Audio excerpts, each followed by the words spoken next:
안녕하세요. 백다마TV의 백송호입니다. 오늘은 ETF로 금에 투자하는 세 가지 방법에 대해서 알려드릴게요. 자, ETF로 금 투자하는 방법은 뭐 널리 알고 계실 텐데 ETF로 금 투자를 하는데 이게 다를 수가 있나?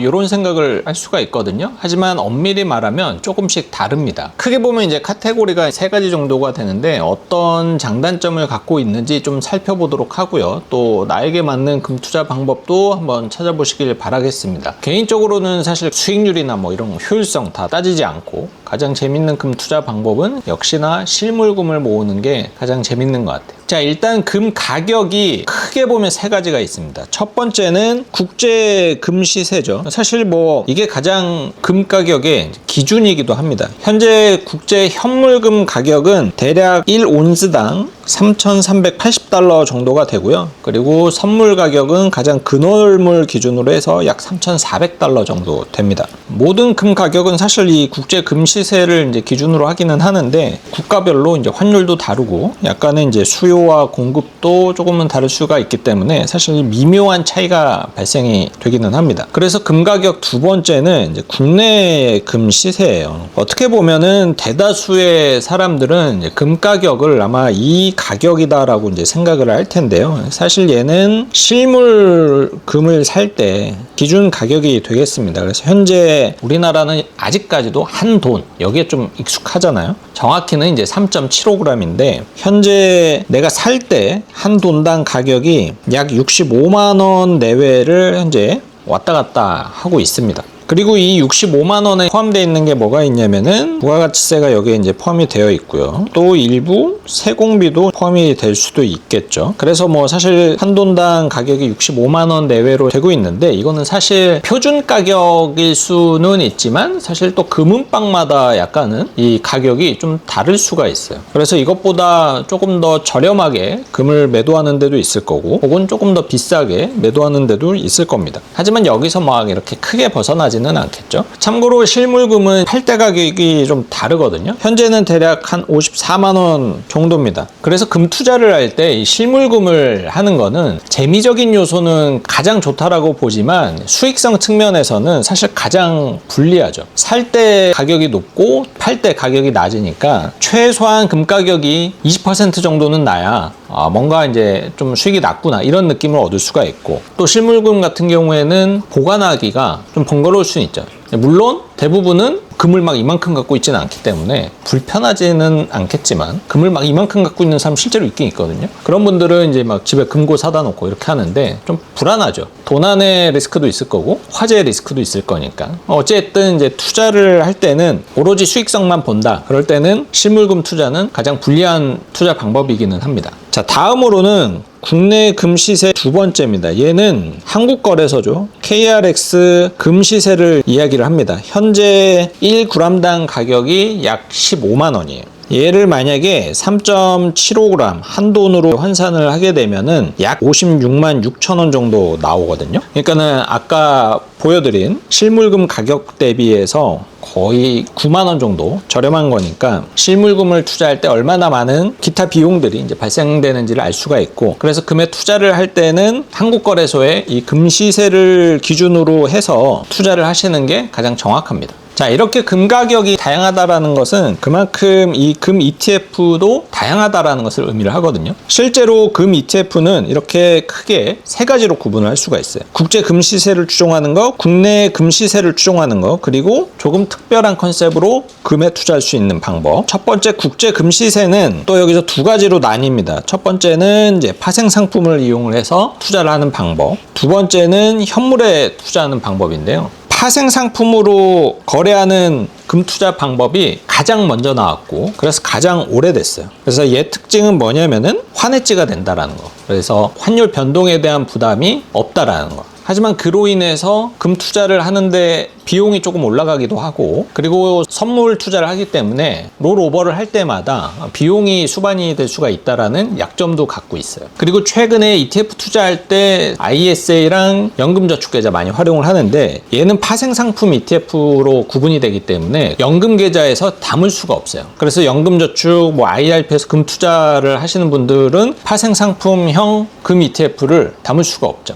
다음으로는 국제금의 현물에 투자하는 효과와 동일한 금 ETF들이 있는데 얘네들은 비교적 최근에 나왔습니다. 그래서 방식은 국내 금 시세를 추종을 하던 국제 금 시세를 추종을 하던 현물에 투자하는 금 ETF는 연금 계좌 등에서 제한 없이 담을 수 있다라는 장점을 갖고 있고요. 그러면은 얘랑 가장 큰 차이점은 뭐냐면 국내 금 시세에 투자하는 금 ETF는 그런 변수에 조금 노출되기도 합니다. 뭐냐면은 김치 프리미엄이라고 하죠, 우리가. 이게 얼마 전에도 조금 이슈가 됐었는데 국제 금 가격이 100인데 우리나라의 금 가격이 105, 110에서 거래가 되는 거예요. 이런 현상이 왜 나타났냐면 우리나라 사람들이 뭔가 이거 돈 된다 하면은 진짜 불나방처럼 확 달려들잖아요. 그런데 우리나라에 보유하고 있는 금은 한계가 있고 수요가 확 몰리다 보니까 우리나라에서 거래되는 금 가격이 국제 시세보다 더 높아진 거죠. 그러니까 수요가 많아지고 공급은 한계가 있기 때문에 가격이 올라가는 현상이 나타난 거예요. 이런 현상이 예전에 어디서 나타났냐면은 코인에서 나타났죠. 그래서 그때도 우리나라 코인은 국제적으로 거래되는 가격 대비해서 더 높았습니다. 이런 현상을 김치 프리미엄이라고 하죠. 그런데 국제 금 현물에 투자하는 ETF는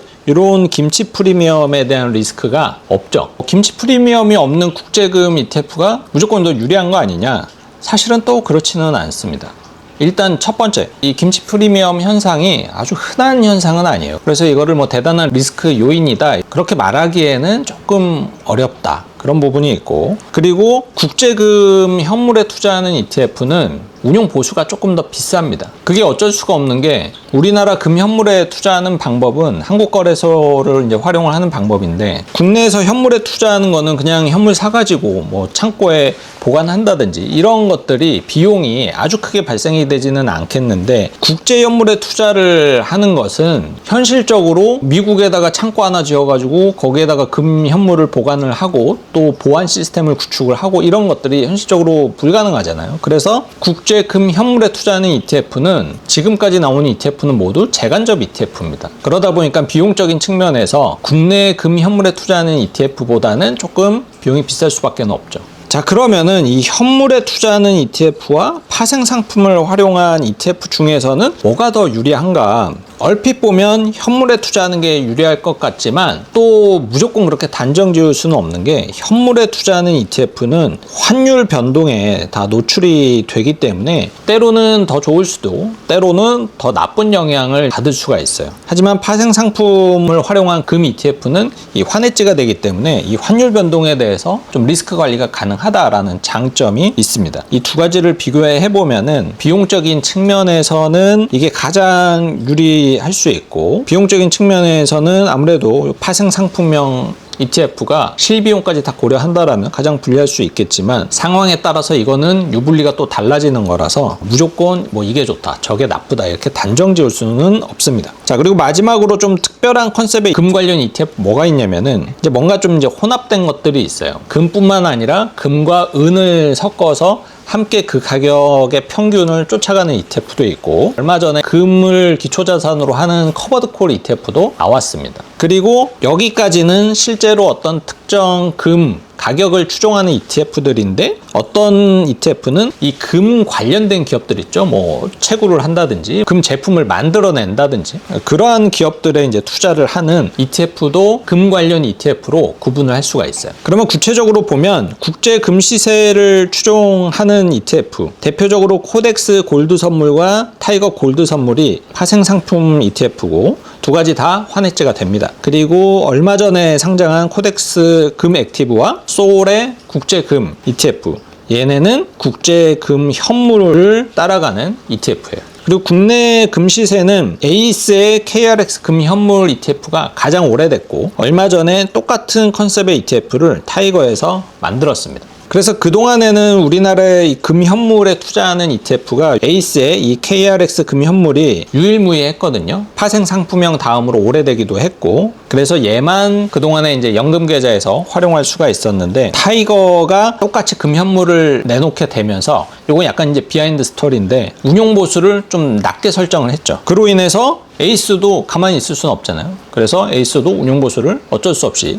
좀 낮출 수밖에 없었고, 이게 투자자 입장에서는 좀 좋은 일인데 에이스 입장에서는 좀 짜증날 수 있는 일이죠. 그런데 코덱스와 솔은 왜 국내 현물이 아니고 국제 현물로 내놨느냐? 사실 여기 운용사들도 국제가 아니고 국내 금 현물을 내놓고 싶어한 걸로 알고 있어요. 하지만 이게 금융감독원에서 허가를 내주지 않았죠. 왜냐면은 이런 현물 ETF가 만들어지면 투자자들이 막 이렇게 돈이 몰릴 거고, 그럼 투자자들의 돈이 몰리면 실제로 금을 사야 돼요. 근데 우리나라 요즘에 금 가격이 너무 수요가 몰리니까 불안불안하잖아요. 그래서 이런 투자 수요가 너무 막 이렇게 몰리는 것에 대해서 좀 부담감이 있어가지고 이제 당국에서 이 똑같은 상품을 못 만들게 했죠. 근데 타이거가 가장 먼저 시도를 했기 때문에 너네까지만 만들고 코덱스와 솔은 똑같은 거 만들지 마. 그래가지고 이제 만들어진 게 국제금입니다. 이게 뭐 어쨌든 에이스 입장에서는 자꾸 자기네 거랑 똑같은 거 만들어내는 게 좀 짜증나기는 하지만, 투자자 입장에서는 똑같은 종목이 많아지면 수수료 총보수 경쟁이 일어나니까 좀 긍정적인 측면도 있어요. 하지만 개인적으로는 그냥 똑같은 거 여러 개 이렇게 말고 운용사마다 좀 컨셉이 다 달랐으면 하는 바람이 있습니다. 다음으로는 좀 특별한 컨셉 ETF 볼게요. 하나로의 글로벌 금 채굴 기업 ETF가 있고요. 요게 아까 말씀드렸던 금과 관련된 기업, 금 가격을 추종하는 ETF가 아니고 금과 관련된 기업의 주식을 사는 ETF고, 타이거의 금, 은 선물 ETF가 있어요. 얘는 금 가격과 은 가격을 동시에 추종하는 거. 그리고 솔의 골드 커버드 콜이 유일하게 금을 기초자산으로 하면서 커버드 콜 전략을 쓰는, 그래서 배당을 받을 수 있는 ETF입니다. 마지막으로 성과가 어떻게 됐는지 한번 살펴보도록 하겠습니다. 이게 데이터가 아주 길지는 않아요. 일단 골드 선물은 최근 1개월 성과가 마이너스 2.8%, 국제 금 시세 쫓아가는 게 0.97%, 그리고 국내 금 현물 쫓아가는 게 1.59%, 그리고 금 관련 기업에 투자를 하는 하나로의 글로벌 금 채굴 기업 ETF가 마이너스 1.7%입니다. 사실 1개월 수익률 크게 의미가 없고, 1년 수익률로 보게 되면 코덱스의 골드 선물이 30%고요. 얘는 아직 1년이 안 됐고, 에이스의 KRX 금 현물이 37%입니다. 그리고 하나로의 하나로 ETF가 35%예요. 사실 금은 선물을 활용한다라고 하더라도 이게 원유처럼 이 가격이 막 이렇게 널뛰기를 하는 케이스가 크게 없기 때문에 이 롤오버 비용이 막대하게 막 이렇게 돈이 들어가지는 않아요. 그래서 골드 선물이나 금 현물이나 움직임은 사실상 비슷하다. 그런데 이 수익률이 왜 30%, 37% 이렇게 차이가 나냐? 결국에는 이제 환율이죠. 환율이 계속적으로 상승을 하는 추세였기 때문에 거기에 따라서 성과가 더 나은 겁니다. 참고로 3년 수익률을 비교를 해보면 코덱스의 골드 선물이 약 74%고 에이스의 금 현물 ETF가 105%예요. 3년 수익률이 이제 무려 거의 30% 이상 차이가 나죠. 이거 역시도 뭔가 금 가격을 제대로 쫓아가고 못 쫓아가고의 문제가 아니고 대부분은 환율의 영향을 받았다라고 보시는 게 맞습니다. 자, 이렇게 오늘은 금에 투자할 수 있는 ETF가 어떤 것들이 있고 또 어떤 차이점이 있는지 살펴봤는데, 연금에서 금에 투자를 하고 싶다라면은 현물 ETF를 고르시면 되고, 일반 계좌에서는 파생형과 현물 ETF 다 고를 수가 있는데, 내가 환율이 좀 너무 높아서 걱정이다 하시는 분들은 파생형, 환율이 현재 유지가 되고 혹은 더 오를 것 같다라고 하면은 현물금에 투자를 하는 게 조금 더 유리할 거고, 그럼 국제금과 국내 금 두 개를 비교했을 때 사실 개인적으로는 김치 프리미엄 이슈 때문에 국제금을 하는 게 뭐 낫다 이런 얘기도 있지만, 이 김치 프리미엄이 뭐 흔하게 자주 일어나는 일이 아니라서 보수가 더 저렴한 국내 금 현물 관련 ETF, 그러니까 에이스와 타이거께 장기적으로는 좀 더 유리하지 않나 라는 생각을 갖고 있어요. 그러면은 이제 금과 관련된 조금 독특한 뭐 이렇게 하나로의 글로벌 금 채굴 기업 이런 ETF는 어떠냐? 개인적으로는 뭐 굳이 뭐 이런 것까지 투자를 해야 될까? 뭐 이런 생각을 갖고 있습니다. 자, 오늘 영상은 여기서 마무리하도록 하고요. 저는 또 다음 영상에 찾아뵙도록 하겠습니다.